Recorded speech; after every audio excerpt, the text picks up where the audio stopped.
Mark Harris adjusted the strap of his worn messenger bag as he walked through the glass doors of the county administration building. The fluorescent lights buzzed overhead, casting harsh shadows on the cracked linoleum floor that had seen better decades. At 24, Mark carried himself with the careful posture of someone who had learned to make every dollar count. His jeans were clean but faded, his button-down shirt pressed despite coming from a discount rack, and his work boots showed the kind of wear that spoke of long hours on his feet. The auction room was exactly what he'd expected from the flyer he'd found pinned to the geology department bulletin board. Folding metal chairs arranged in uneven rows faced a podium where a tired-looking county clerk shuffled through a stack of property deeds. The air smelled of instant coffee and bureaucratic resignation. Most of the 30 or so attendees looked like professional land speculators or contractors hunting for bargains, their conversations peppered with terms like mineral rights and development potential. Before we jump back in, tell us where you're tuning in from. And if this story touches you, make sure you're subscribed, because tomorrow I've saved something extra special for you. Mark found a seat in the back, pulling out his notebook to review the list he'd compiled. His graduate advisor had suggested he find some cheap land for his thesis research on soil composition in arid environments. With student loans breathing down his neck and 3 part-time jobs barely covering his expenses, cheap was the operative word. His budget was exactly $47.32, scraped together from returning textbooks and skipping meals. The auctioneer, a weathered man named Pete Richardson, according to his nameplate, called the room to order with the enthusiasm of someone counting down to retirement. Ladies and gentlemen, we've got 18 parcels today, all tax forfeitures. Minimum bids as posted, cash or certified check only. Mark half listened as the first few properties went by. A foreclosed strip mall fetched $23,000. An abandoned gas station on the interstate drew heated bidding before selling for $8,000. He was beginning to think his meager budget wouldn't stretch to anything useful when Richardson called out lot number 14. Next up, we have parcel 847B, 43 acres of unimproved desert land in the eastern sector, about 60 miles outside town. Seller has set a minimum bid of $5. Richardson's voice carried a note of confusion as he read from his notes. That's correct, folks. $5. A murmur rippled through the crowd. Even the most optimistic speculator knew that 43 acres for $5 meant the land wasn't worth the gas money to visit it. Mark looked up from his notebook, suddenly interested. That's when he noticed her. Dr. Elena Vasquez sat 3 rows ahead, her dark hair pulled back in a tight bun that emphasized the sharp angles of her face. She was younger than most of the other attendees, maybe mid-30s, wearing a navy blazer that looked expensive but showed signs of being slept in. What caught Mark's attention wasn't her appearance, but her behavior. While everyone else in the room was relaxed or mildly interested, Eleanor sat rigid in her chair, her hands gripping a manila folder so tightly her knuckles had gone white. "Do we have any interest in parcel 847B?" Richardson asked, his tone suggesting he expected silence. Mark raised his hand before his rational mind could stop him. $5. Elena's head snapped around, her dark eyes locking onto his with an intensity that made him shift uncomfortably in his seat. She stared at him for a long moment, and Mark could have sworn he saw relief flicker across her features before something else took its place. "Fear, maybe, or resignation. We have $5, Richardson announced. "Any other bidders?" The room remained silent. Who would compete over worthless desert land? Going once, going twice. Sold to the young man in the back for $5. Elena was on her feet before Richardson's gavel hit the podium. She moved through the rows of chairs with quick, precise steps, clutching her folder against her chest. Mark watched her approach with growing bewilderment. "You," she said, her voice carrying a slight accent he couldn't place. "You bought my land." "I guess I did," Mark replied, standing up as she reached his row. Up close, He could see the fine lines of exhaustion around her eyes and the way her hands trembled slightly, despite her attempt at composure. Elena glanced around the room, then leaned closer to him. "You need to understand something," she whispered urgently. "That land, it's not what it appears to be. Whatever you do, don't dig too deep. Don't ask too many questions, just leave it alone." Before Mark could respond, she pressed something into his palm and turned away. He looked down to see a manila envelope thick with documents. "Ma'am, wait," he called after her, but Elena was already pushing through the crowd toward the exit. "I don't understand. Why are you—" She paused at the door and looked back at him one last time. "Because some secrets are worth more than money, and some knowledge comes with a price you can't afford to pay." Then she was gone, disappearing into the parking lot before Mark could follow. Richardson was calling his name from the front of the room, waving a clipboard. Mark made his way forward in a daze, still clutching the envelope Elena had given him.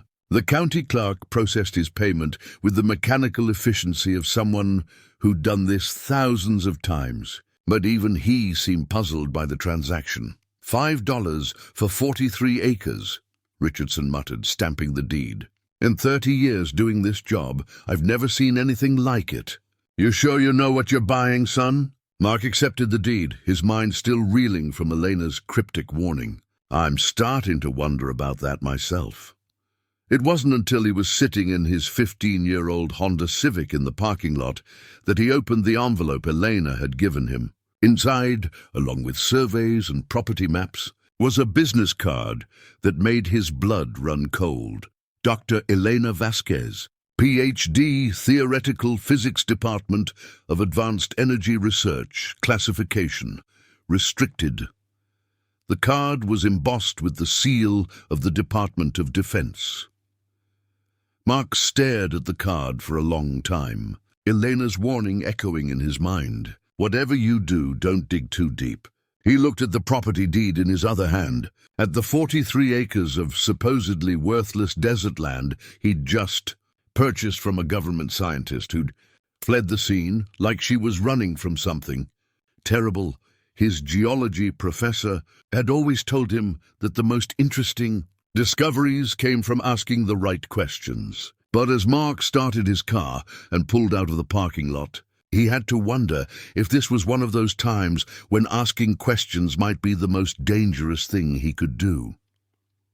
3 days later, Mark Harris stood at the edge of his 43 acres of desert, squinting against the morning sun as he surveyed his $5 investment.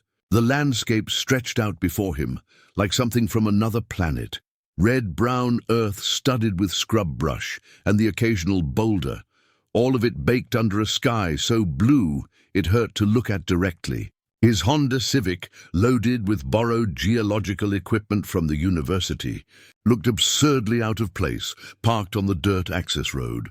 He'd spent the previous 2 days trying to research Dr. Elena Vasquez online, with frustrating results. Her name appeared in a handful of academic papers from 5 years ago, all dealing with something called terrestrial electromagnetic anomalies. But beyond that, it was as if she'd vanished from the scientific community. The university where she'd supposedly worked claimed no record of her employment, and the phone number on her business card led to a disconnected line. Mark shouldered his equipment pack and began hiking toward the center of the property, following GPS coordinates he'd marked from the survey map. The terrain was rougher than it had appeared from the road, with hidden arroyos and patches of loose shale that threatened to turn an ankle. After 20 minutes of careful walking, he reached what the survey designated as the property's center point and set down his pack. Telling and preparing this story took us a lot of time, so if you are enjoying it, subscribe to our channel. It means a lot to us. Now back to the story.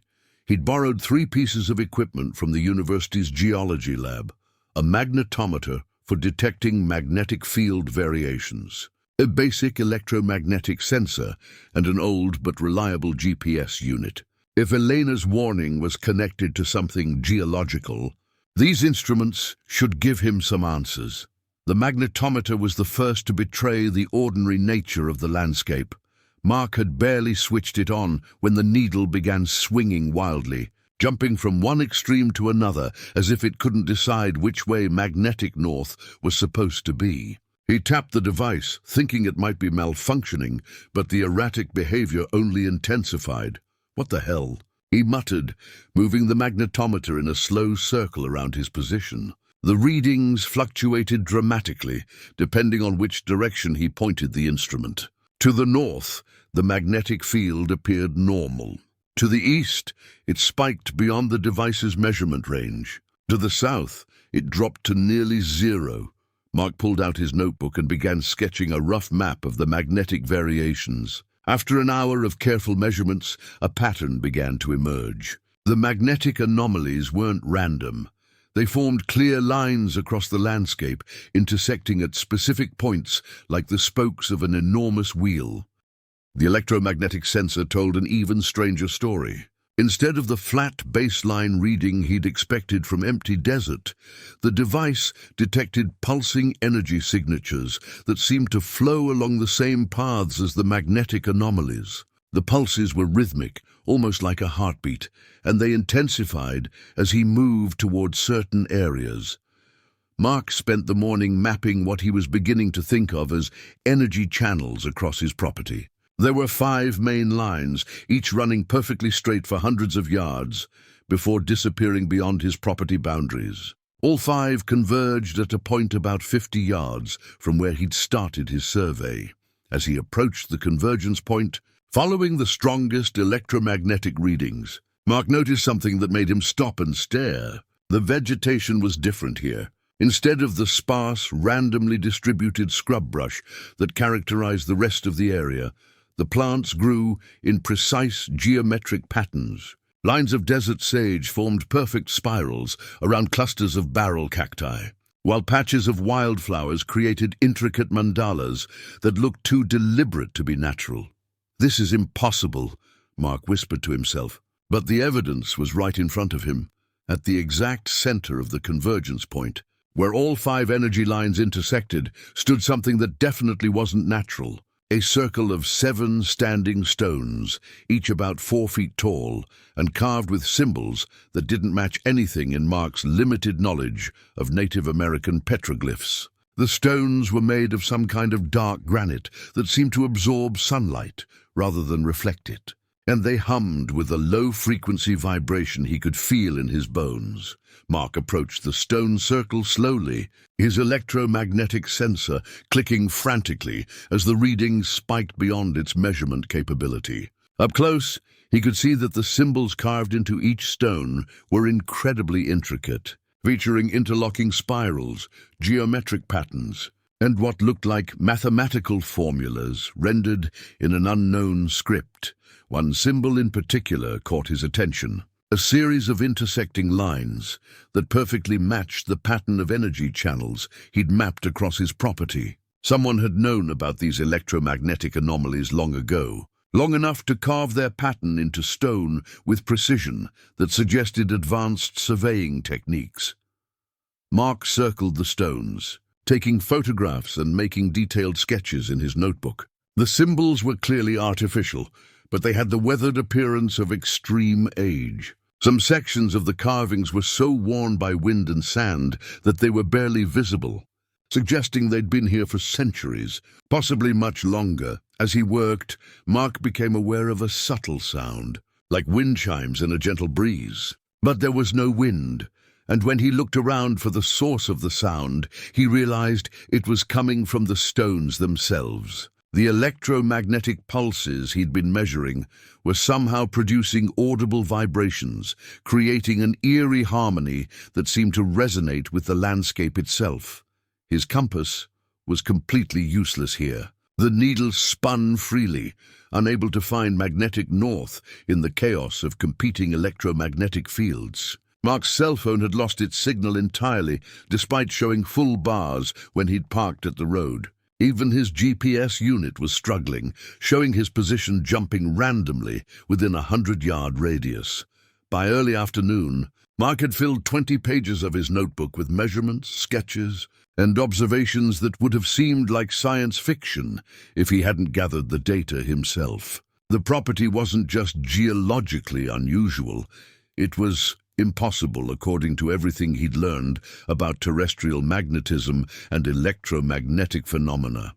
As he packed up his equipment, Mark couldn't shake the feeling that he was being watched. Several times he'd turned around, expecting to see someone observing him from a distance, but the landscape remained empty. Still, the sensation persisted, raising goosebumps on his arms despite the desert heat. The drive back to town gave him time to think about what he'd discovered, and by the time he reached the university, Mark had reached two conclusions. First, Dr. Elena Vasquez hadn't sold him worthless desert land. She'd sold him something that could rewrite the textbooks on terrestrial physics. Second, her warning about not digging too deep was starting to make perfect sense. This wasn't the kind of discovery that a graduate student could simply write up for his thesis and present to his advisor. This was the kind of discovery that attracted attention from people with resources and agendas. People who might not appreciate having their secrets exposed by a curious geology student with borrowed equipment and a $5 deed. As Mark parked his Honda in the university lot and gathered his notes, he found himself thinking about Elena's business card and its Department of Defense seal. Had she discovered the same electromagnetic anomalies years ago? Was that how she'd ended up working on classified research? And if so, what had happened to make her so desperate to get rid of the land that she'd practically given it away to the first person who showed interest? Mark locked his car and headed toward the geology building, his notebook tucked securely under his arm. He needed answers, and there was only one person who might be able to provide them. It was time to track down Dr. Elena Vasquez, even if she didn't want to be found. Mark Harris had never realized how thoroughly a person could disappear until he tried to find Dr. Elena Vasquez. Over the past week, he'd exhausted every lead he could think of, and each search had ended in the same frustrating dead end.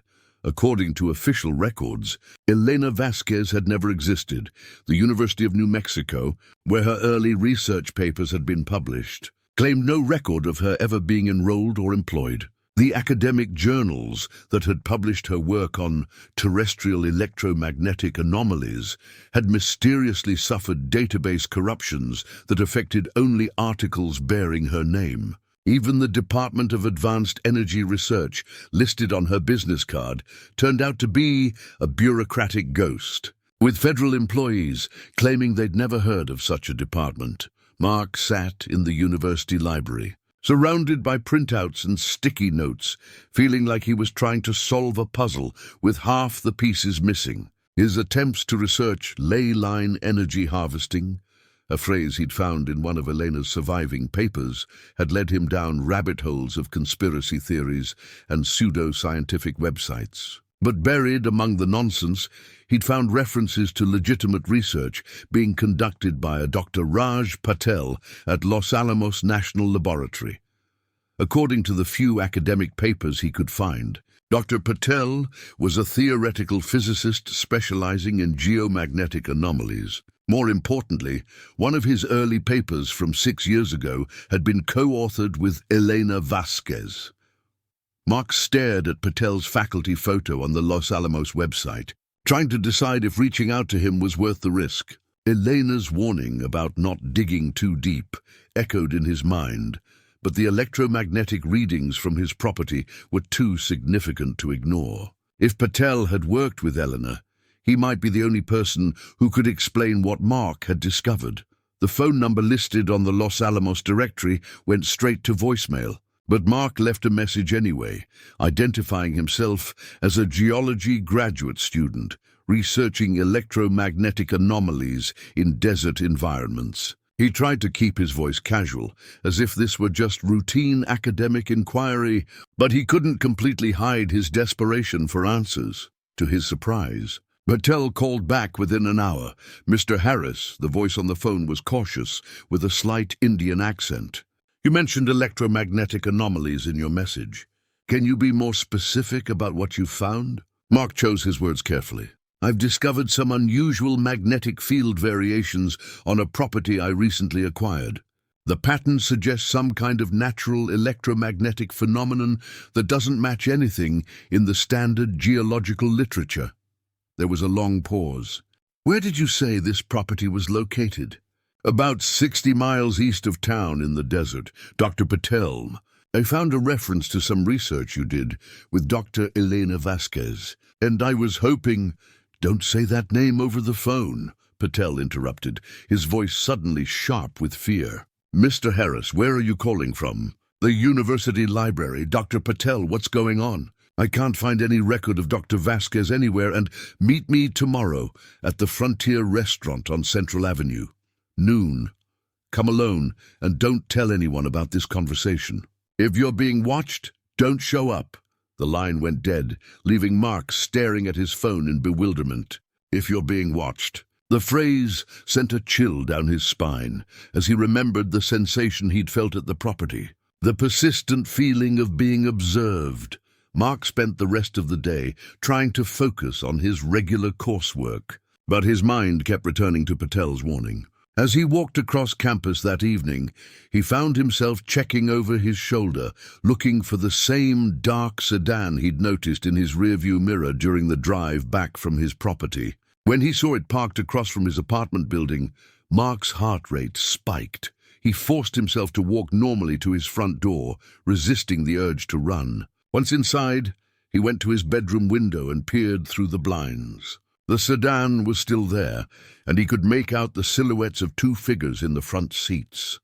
Mark spent a sleepless night alternating between watching the window and staring at the ceiling, wondering what he'd gotten himself into. By morning, the sedan was gone, but he couldn't shake the feeling that its disappearance was more ominous than reassuring.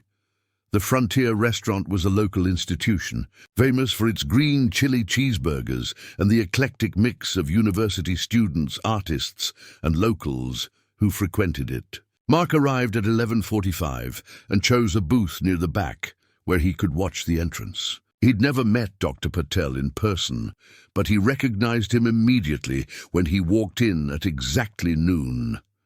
Raj Patel was a thin man in his early 40s, with prematurely grey hair and the intense eyes of someone who'd seen too much. He moved through the restaurant like a person expecting trouble, his gaze constantly scanning the other patrons. When he spotted Mark, he approached the booth with quick, nervous steps. "Mr. Harris?" he asked, sliding into the seat across from Mark without waiting for confirmation. "Did anyone follow you here?" "I don't think so," Mark replied, though he wasn't entirely certain. "Dr. Patel, thank you for meeting me. I know this is unusual, but I really need to understand what I've found on my property." Patel signaled the waitress and ordered coffee, his hands trembling slightly as he set down the menu. "Before we go any further, I need to know exactly how you came to possess this land." Elena didn't just sell property to random geology students. Mark told him about the tax auction, Elena's strange behavior, and the business card she'd left him. As he spoke, Patel's expression grew increasingly grim. "She gave you the property," Patel said finally. "God help us, she actually did it." "Did what?" "Dr. Patel, I don't understand any of this.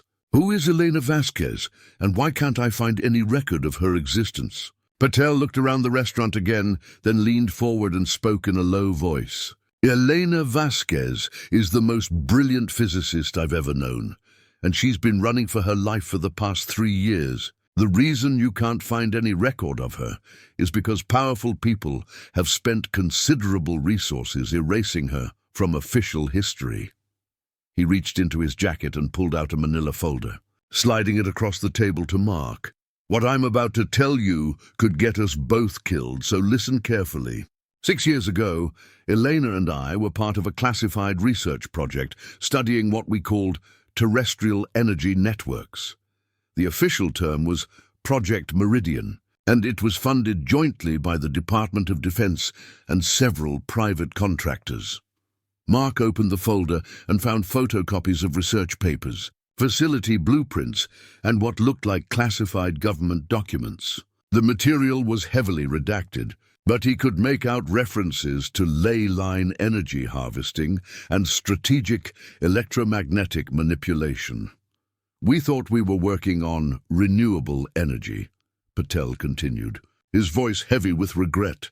Elena had discovered that certain geographical locations exhibited extraordinary electromagnetic properties. Natural energy channels that crisscrossed the globe like some kind of planetary nervous system. We called them ley lines, borrowing from old folklore, but we were documenting real, measurable phenomena. Mark thought about the electromagnetic readings from his property, the perfect geometric patterns in the vegetation, the ancient stones marking the intersection point. How many of these sites are there? Hundreds, possibly thousands worldwide. But the major intersection points, the places where multiple ley lines converge, those are incredibly rare and incredibly powerful. Elena identified maybe 24 globally, places where the electromagnetic potential was off the charts. And my property is one of them, Mark said, though it wasn't really a question. Patel nodded grimly. One of the most powerful we ever found. The energy readings there were beyond anything in our models. We estimated that a single intersection point could generate enough clean power for a small city, maybe more. So what went wrong? Why is Elena running, and why are you afraid to even say her name? Patel's hands clenched into fists on the table. Because we discovered that the project wasn't about renewable energy at all. Elena found documents proving that the real purpose of Project Meridian was weaponization. They wanted to turn the ley line network into a weapon system, capable of generating targeted electromagnetic pulses that could disable electronics across entire continents. Mark felt the blood drain from his face. Jesus Christ. Elena tried to expose the truth, tried to warn the scientific community about what they were planning. That's when she discovered how deep this conspiracy goes. It's not just the military, Mark. There are private corporations involved, government contractors, foreign interests. Everyone wants control of the ley line network, and they'll kill to keep their secrets. The waitress approached with Patel's coffee, and both men fell silent until she moved away. Mark stared at the classified documents in the folder, trying to process the magnitude of what he'd stumbled into. Why did Eleanor give me the property? He asked finally. Because she hoped that civilian ownership might protect the site. The various factions involved in this conspiracy operate in a legal gray area when it comes to private property. But now, Patel shook his head. Now they know an outsider has discovered the intersection. They'll either try to buy you out, discredit you, or eliminate you as a security threat. As if summoned by his words, Mark's phone buzzed with a text message. He glanced at it and felt his stomach drop. The message was from an unknown number. We know about your recent property acquisition. Someone will be in touch soon to discuss a mutually beneficial arrangement. For your own safety, please don't discuss this matter with anyone else. Mark showed the message to Patel, who went pale as he read it. They're already moving, Patel whispered. Mark, you need to understand what you're up against. These people have unlimited resources and no moral constraints. They've eliminated dozens of researchers who got too close to the truth about ley line energy. Then why are you helping me? Patel was quiet for a long moment, staring into his coffee cup. Because Elena was right to try and stop them. Because some discoveries are too important to be controlled by people who would turn them into weapons. And because I've been a coward for too long, watching from the sidelines while they corrupted everything we worked for. Mark closed the folder and slipped it into his jacket. What do I do now? Be very careful about who you trust. The people involved in this conspiracy are masters of deception. They'll send someone who seems helpful, someone who appears to be on your side. Don't believe them. Patel stood up, dropping a $10 bill on the table. And whatever you do, don't go back to that property alone. If they're monitoring the site, you'll be walking into a trap. As Patel headed for the exit, Mark called after him. How do I contact you if I need help? Patel paused at the door and looked back with sad eyes. You don't. After this conversation, I'm disappearing too. Good luck, Mark. You're going to need it. Mark watched through the window as Patel hurried across the parking lot and drove away in a nondescript sedan. As soon as his car disappeared into traffic, Mark noticed another vehicle pulling out to follow him. A dark SUV with tinted windows, moving with the deliberate purpose of professional surveillance. Mark sat in the restaurant for another hour, nursing a cup of coffee he didn't want while he tried to process everything Patel had told him. The classified documents in the folder painted a picture of a conspiracy that reached into the highest levels of government and corporate power. Elena Vasquez hadn't just discovered a new form of renewable energy. She'd stumbled onto a secret war being fought over control of the planet's electromagnetic infrastructure.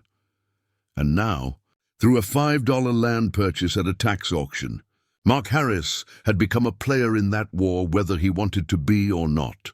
As he finally prepared to leave the restaurant, Mark's phone buzzed again with another text from the unknown number. "Tomorrow, 2 p.m., your property. Come alone. A friend wants to meet you." Mark stared at the message, remembering Patel's warning about not trusting anyone who claimed to be helpful. But he also knew he couldn't run from this forever. Whatever was happening at the ley line intersection, he was already too deep to back out now. He paid his bill and walked out to his car, trying not to look over his shoulder for surveillance vehicles. As he drove home, Mark made a decision that would change everything. Tomorrow, he would go to the meeting, but he wouldn't go unprepared. If someone wanted to play games with his life, they were about to discover that a geology student with 43 acres and nothing to lose could be more dangerous than they realized. Mark arrived at his property 15 minutes early, parking his Honda where he could see the entire intersection from inside the vehicle. His hands gripped the steering wheel as he scanned the desert landscape for any sign of surveillance or ambush. The electromagnetic readings from his borrowed equipment had been even stronger today, causing his magnetometer to emit a steady whine that made his teeth ache. At exactly 2 o'clock, a black SUV materialized from the heat shimmer on the horizon, moving with the deliberate confidence of official business. Mark watched as it navigated the rough desert track with practiced ease, its tinted windows revealing nothing about its occupants. The vehicle stopped 50 yards from the stone circle and a single figure emerged. Mark's first impression was of competence wrapped in government authority. The woman who approached his car was tall and athletic, probably in her mid-30s, with auburn hair pulled back in a practical ponytail. Her khaki pants and white button-down shirt looked crisp despite the desert heat, and she moved with the fluid confidence of someone accustomed to dangerous situations. "Mr. Harris," she called out as she approached his driver's side window. "I'm Agent Sarah Cross, Department of Energy. Thank you for agreeing to meet with us." Mark rolled down his window but kept his engine running. "I didn't exactly have a choice, did I?" Sarah's smile was warm and reassuring, the kind that probably put suspects at ease during interrogations. "I understand your concern, but I'm here to help, may I?" She gestured toward the passenger seat. Against his better judgment, Mark unlocked the door. Sarah slid into the seat with fluid grace, immediately making the small car feel cramped with her presence. Up close, he could see the outline of a shoulder holster beneath her shirt and the kind of physical conditioning that suggested extensive training. "Mr. Harris, I need you to understand that you've stumbled into something much larger than a simple land purchase," Sarah began, her voice carrying the authority of someone accustomed to being believed. "What you've discovered on this property has national security implications that go far beyond academic research." She pulled out a tablet and showed him aerial photographs of his property, overlaid with complex electromagnetic mapping data. The images revealed the ley line intersection in stunning detail, showing energy patterns that extended far beyond his 43 acres. "We've been monitoring this site for years," Sarah continued. "It's part of a network of similar locations that certain hostile foreign powers have been attempting to exploit. Your purchase of the land has actually helped us prevent this site from falling into the wrong hands." Mark studied the images on her tablet, noting technical details that validated his own measurements while revealing the true scope of the electromagnetic phenomenon. "If you've been monitoring it, why didn't the government already own the property?" "Bureaucratic complications," Sarah replied smoothly. "The previous owner, Dr. Vasquez, was supposed to transfer the property to federal custody, but she disappeared before the paperwork could be completed. When she put it up for auction, we were prepared to purchase it through intermediaries. But you beat us to it. The explanation sounded plausible, but Mark remembered Raj Patel's warning about trusting anyone who claimed to be helpful. What exactly do you want from me? Sarah's expression became serious. Cooperation. We need access to the site to complete our security assessment and install monitoring equipment. In exchange, we'll provide protection for you and compensation for your cooperation. The alternative? She paused, letting the implication hang in the air. The alternative is that you become a security risk that we can't afford to ignore. Mark felt a chill that had nothing to do with the desert wind. Are you threatening me? I'm trying to keep you alive, Sarah said, her voice carrying what seemed like genuine concern. Mr. Harris, there are people involved in this situation who wouldn't hesitate to eliminate anyone they perceive as a threat. Corporate interests, foreign agents, extremist groups, they all want control of sites like this one. Working with us is your best chance of surviving what you've stumbled into. She reached into her jacket and produced a folder thick with official-looking documents. These are preliminary agreements for a consulting contract with the Department of Energy. You'd maintain ownership of the property while receiving substantial compensation for allowing us to study the site. Full medical benefits, security protection, and a salary that would make your student loan problems disappear. Mark flipped through the documents, noting the impressive dollar figures and official seals that made the offer seem legitimate. The salary alone was more than he'd make in 5 years as a teaching assistant, and the security protection might be the only thing standing between him and the people who had eliminated Elena's other colleagues. I need time to think about this, Mark said finally. Sarah nodded understandingly. Of course! But Mr. Harris, time is a luxury we don't have much of. Our intelligence suggests that other parties are planning to make their own approach within the next few days. Once that happens, our ability to protect you becomes much more limited. She handed him a business card with a direct phone number. Call me within 24 hours.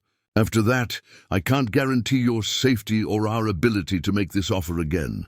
As Sarah prepared to leave, she paused and looked directly into his eyes. Mr. Harris, I know this is overwhelming, but you need to trust someone in this situation. Dr. Patel told you not to trust anyone who claims to be helpful, didn't he? Mark's blood ran cold. How did you? Because we've been monitoring his communications since Elena Vasquez disappeared. We know about your meeting at the Frontier restaurant. We know about the classified documents he gave you. And we know that he's been compromised by foreign intelligence services. Sarah's revelation hit Mark like a physical blow. If the government had been monitoring Raj's phone calls, then their meeting had been a setup from the beginning. Either Raj had been working with Sarah's people, or he'd led Mark directly into their trap. The documents he showed you were real, Sarah continued, but his interpretation was colored by his own paranoid delusions. Dr. Patel has been feeding information to Chinese intelligence operatives for the past 2 years. His warnings about government conspiracy were projection. He's the one who can't be trusted. Mark stared at the business card in his hands, his mind reeling from this new revelation. Every assumption he'd made about the situation was crumbling, leaving him more confused and frightened than ever. 24 hours, Mr. Harris, Sarah said as she climbed out of his car. After that, all bets are off. Mark watched her SUV disappear into the desert heat, wondering if he'd just been offered salvation or if he'd been expertly manipulated by someone far more dangerous than the people she claimed to be protecting him from. The contract documents on his passenger seat promised security and wealth, but Raj Patel's warnings echoed in his memory like a persistent alarm. As he started his car and prepared to drive back to town, Mark realized that he was no longer just a geology student who'd made an interesting discovery. He was a chess piece in a game whose rules he didn't understand, being moved by players whose true motives remained hidden behind masks of helpful authority and patriotic duty. Mark was still wrestling with Agent Cross's offer when he returned to the property the next morning. hoping that another round of electromagnetic readings might provide some clarity about what he was truly dealing with. He'd spent a sleepless night reading through the government contract documents, trying to decide if Sarah's protection was worth the loss of control over his discovery. As he set up his equipment near the stone circle, Mark noticed movement in his peripheral vision. A figure was approaching from the east, emerging from behind a cluster of weathered boulders, as if he'd been waiting there for hours. The man walked with the unhurried pace of someone completely at home in the desert, his dark skin weathered by decades under the southwestern sun. Mark's first instinct was to retreat to his car, but something about the approaching figure's demeanor suggested watchfulness rather than threat. The man was probably in his 60s, with long grey hair braided with small pieces of turquoise and silver. He wore jeans and a faded work shirt, but carried himself with a dignity that seemed to transform the simple clothes into something more formal. "You're the one who bought Elena's land," the man said, as he reached speaking distance. His voice carried the slight accent of someone whose first language wasn't English, but his words were precise and carefully chosen. "You knew Dr. Vasquez?" Mark asked, his hand moving instinctively toward his cell phone. "I knew Elena, yes. And I know why she gave you this property."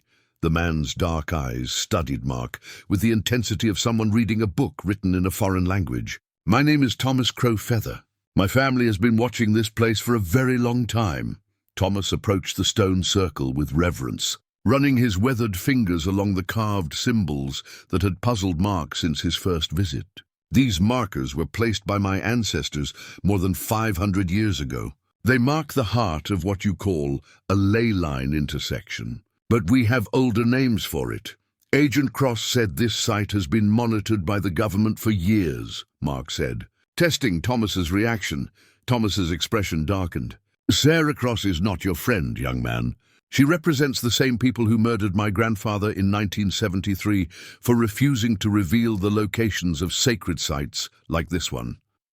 The casual mention of murder sent a chill down Mark's spine. "What are you talking about?"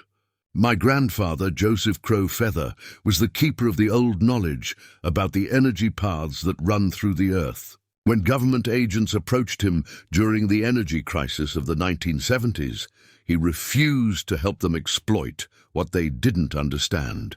They found his body in the desert 3 weeks later with 2 bullets in his chest."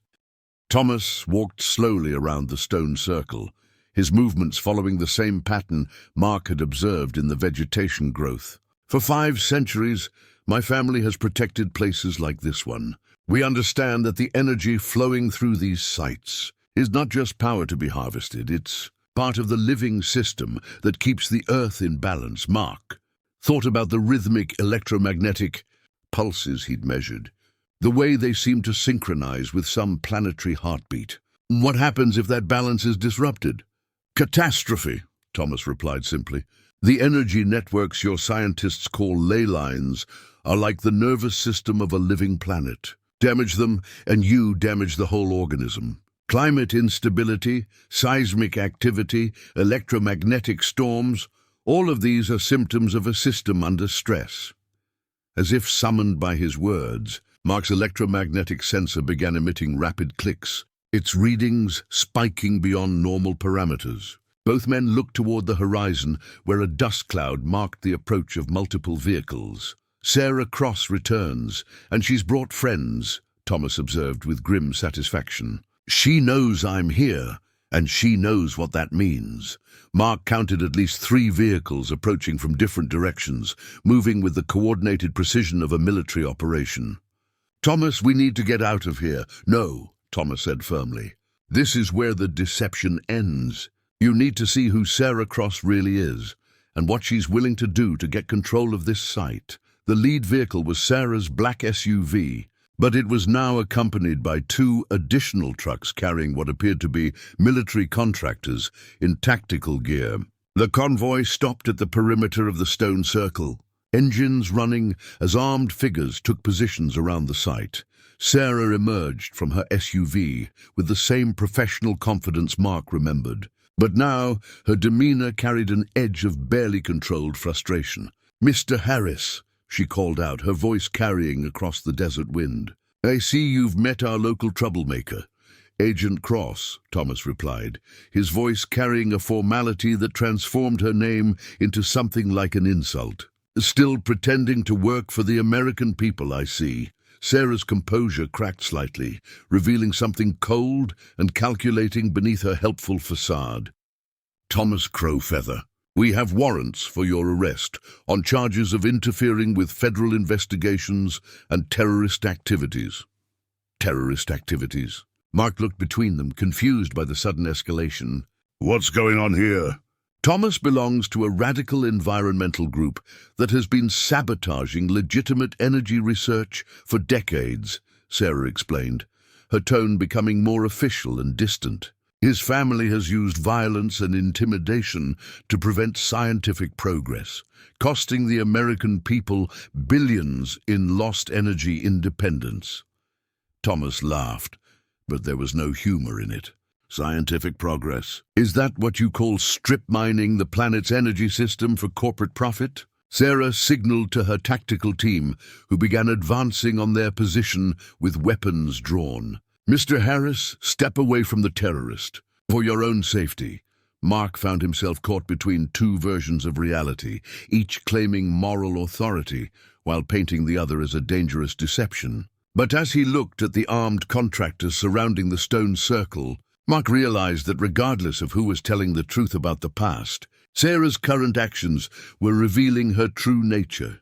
"You're not here to protect me," Mark said, backing toward Thomas. "You're here to take control of the site, with or without my cooperation." Sarah's mask finally slipped completely, revealing the ruthless calculation that had been hidden beneath her helpful exterior. "Mr. Harris, you can cooperate voluntarily, or we can declare this site a matter of national security and seize it under eminent domain. Your choice, and if I refuse both options..."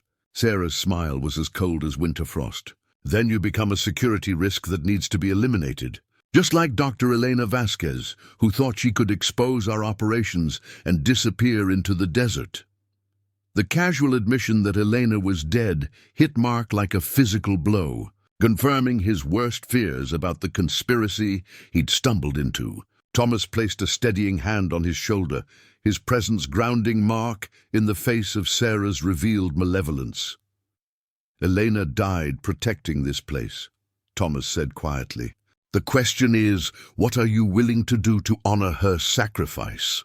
As Sarah's tactical team closed in, Mark realized that his choice was no longer between competing versions of the truth. It was between submission to people who viewed him as expendable, or standing with the one person who had been honest with him from the beginning. The electromagnetic readings from his equipment were going haywire, as if the ley line intersection itself was responding to the confrontation taking place at its heart. The tactical team never made it to the stone circle. A new convoy of vehicles appeared on the northern horizon, moving fast enough to kick up a dust cloud visible for miles. Sarah's men hesitated as the approaching vehicles resolved into a formation of black SUVs and modified pickup trucks that screamed private military contractor. "Sterling Energy Solutions," Thomas said grimly, recognizing the corporate logos becoming visible on the approaching vehicles. "Victoria Sterling has arrived to claim her prize." Mark watched in growing alarm as the Sterling convoy deployed with military precision, their vehicles forming a defensive perimeter that effectively surrounded both Sarah's team and the stone circle. The message was clear. No one was leaving until Victoria Sterling decided the situation was resolved. The lead SUV stopped directly between Sarah's position and the intersection point, its engine ticking as it cooled in the desert heat. When the driver's door opened, Mark got his first look at the woman who had turned Leyline Energy into a billion-dollar empire. Victoria Sterling was smaller than he'd expected, probably 5'6" in her expensive boots, but she carried herself with the absolute confidence of someone accustomed to being the most dangerous person in any room. Her silver hair was cut in a precise bob that framed sharp features and pale blue eyes that seemed to calculate the value of everything they observed. Her business suit was tailored to perfection, somehow managing to look both professional and intimidating despite the desert setting. "Agent Cross," Victoria called out, her voice carrying the kind of authority that made federal agents pause. "How lovely to see you again. I trust you received our legal documents regarding the status of this property." Sarah's confidence faltered as Victoria approached, flanked by two men who moved with the predatory grace of professional killers. "Miss Sterling, this site has been classified as a matter of national security. Your corporate interests don't supersede federal authority, don't they?" Victoria's smile was sharp enough to cut glass. "Jake, would you please show Agent Cross our federal contracts?" One of Victoria's escorts, a man with the weathered features and alert eyes of former military, produced a tablet showing official government documents. "Sterling Energy Solutions holds exclusive federal contracts for leyline energy research and development," he said in a voice that suggested he'd delivered similar explanations before. "As of 6 months ago, all sites of this type fall under our operational jurisdiction." Mark recognized the man as Jake Morrison from the research he'd done on Sterling Energy's executive team. Former Army Special Forces, now head of security for Victoria's operations. His file had mentioned a disabled veteran brother and a reputation for absolute loyalty to his employer. Sarah studied the documents with growing frustration. "These contracts don't authorize the use of armed force against federal agents. They authorize us to protect vital national infrastructure from all threats. Foreign and domestic," Victoria replied smoothly, "including federal agents who exceed their authority." As the two women faced off over competing claims of legal authority, Mark found himself studying Victoria with horrified fascination. He'd read about her in business magazines, seen her interviewed on financial news programs, but meeting her in person revealed the calculating intelligence behind her public persona. This was someone who had built an empire by turning planetary energy systems into profit margins, and who would eliminate anyone who threatened her bottom line. "Mr. Harris," Victoria called out, turning her attention to him with the sudden intensity of a predator selecting prey. "I believe you and I need to have a conversation." Mark felt Thomas tense beside him as Victoria approached the stone circle, her movements careful and deliberate as she navigated the rough desert terrain in her expensive shoes. Up close, he could see the small earpiece that connected her to her security team and the way her pale eyes catalogued every detail of the intersection. 43 acres for $5, she said, running her manicured fingers along one of the carved stones. Elena Vasquez always did have a flair for the dramatic. "Did she tell you what you were really buying, Mr. Harris?" "She told me not to dig too deep," Mark replied, trying to keep his voice steady. Victoria laughed, the sound carrying genuine amusement. "Excellent advice, unfortunately ignored. Do you have any idea what this intersection is worth in terms of energy generation potential?" She gestured to Jake, who produced another tablet showing technical schematics that made Mark's basic electromagnetic readings look primitive. The screens displayed three-dimensional models of the leyline network, with energy flow calculations that suggested power generation capabilities beyond anything in conventional physics. Conservative estimates put the value at $12 billion annually in clean energy production, Victoria continued. "More optimistic projections suggest we could power the entire southwestern United States from this single point, assuming we can properly harness and distribute the output." Mark stared at the technical data, realizing that his $5 land purchase had made him owner of what might be the most valuable real estate in human history. "And you want to buy it from me?" "Want is such a limiting word," Victoria replied. "I require it."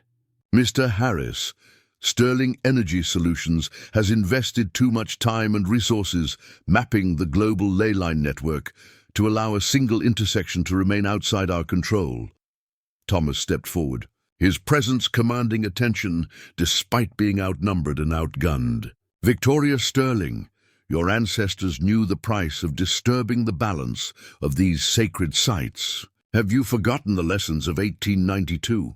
Victoria's expression hardened, revealing depths of anger that her corporate facade had concealed. My great-great-grandfather was a fool who listened to primitive superstitions instead of embracing progress. I won't make his mistakes. What happened in 1892?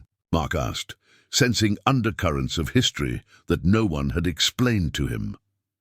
The Sterling family attempted to build a mining operation on a ley line intersection in Colorado, Thomas replied.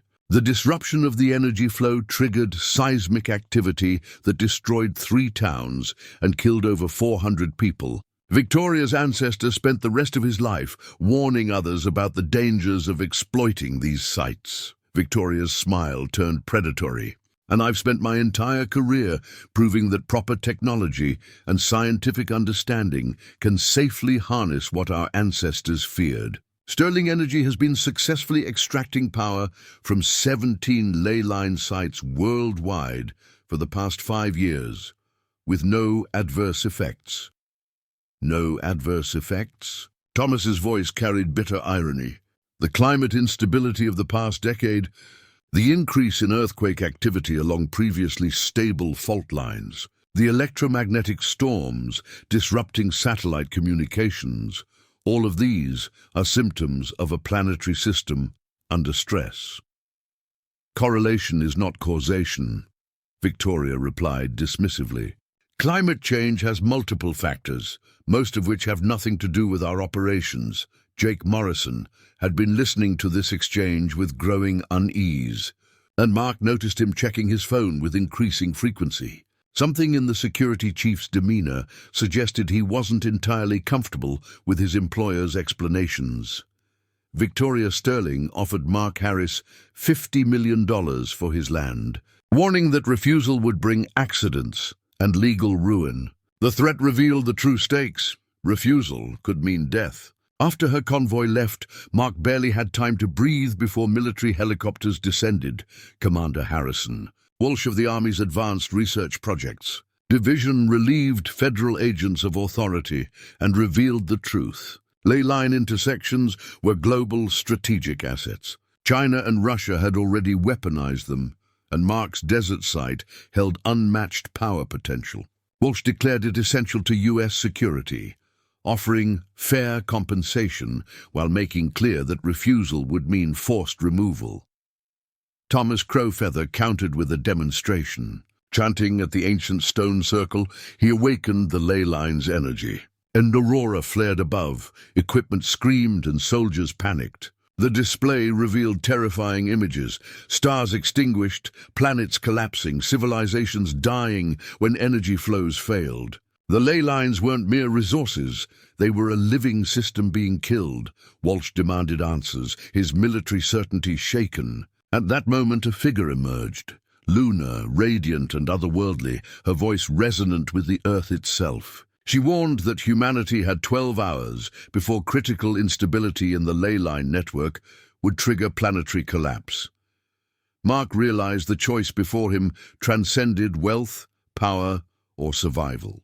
The forces arrayed, corporate, federal, military, were blind to the true danger. This wasn't about ownership or control. It was about whether humanity would exploit the planet into ruin or learn to protect the living system that sustained all life.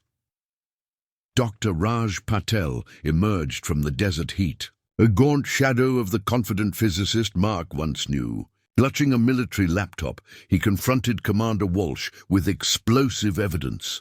Project Meridian had falsified ley line data to conceal a global destabilization crisis. His screens revealed cascading failures across 6 continents. Sterling Energy's harvesting operations weren't just generating power, they were triggering feedback loops that could collapse the planetary energy grid within 72 hours. Walsh demanded to know why this hadn't been reported. Raj shot back. The oversight channels were compromised, bought by Sterling's contracts. As soldiers and agents wavered, Luna raised her hands, summoning an aurora that spread across the horizon. The network itself is acting to preserve what remains, she declared. Satellite feeds confirmed her warning. Sterling sites worldwide were reporting electromagnetic surges, equipment failures, and seismic upheavals. Victoria's panicked voice broke over Walsh's comms. "We need immediate military support. Our facilities are failing." The holographic map lit red as intersections went critical. Thomas Crowfeather stepped forward. "The network protects itself when threatened. Exploitation has consequences." Even hardened soldiers faltered as reports of evacuations poured in. Then, from the boulders, Elena Vasquez appeared. Alive after years in hiding. Producing suppressed research, she announced there was one path to stability: shutting down all harvesting and restoring guardianship to indigenous stewards. The revelation shattered Sterling's empire, dissolved Walsh's authority, and stripped Sarah's federal mandate of meaning. At the circle's heart, Mark made his choice. "I transfer ownership to the Crowfeather family," he declared, honoring ancient agreements that had preserved balance for centuries. As the aurora dimmed and the ley lines stabilized, the storm of greed and power broke. Mark realized true discovery wasn't in seizing the planet's gifts, but in protecting them for generations to come. Up next, we have 2 more incredible stories that are waiting for you. Just click the image you want to watch, and it will take you there. If you enjoyed this video, make sure to subscribe. It would mean a lot.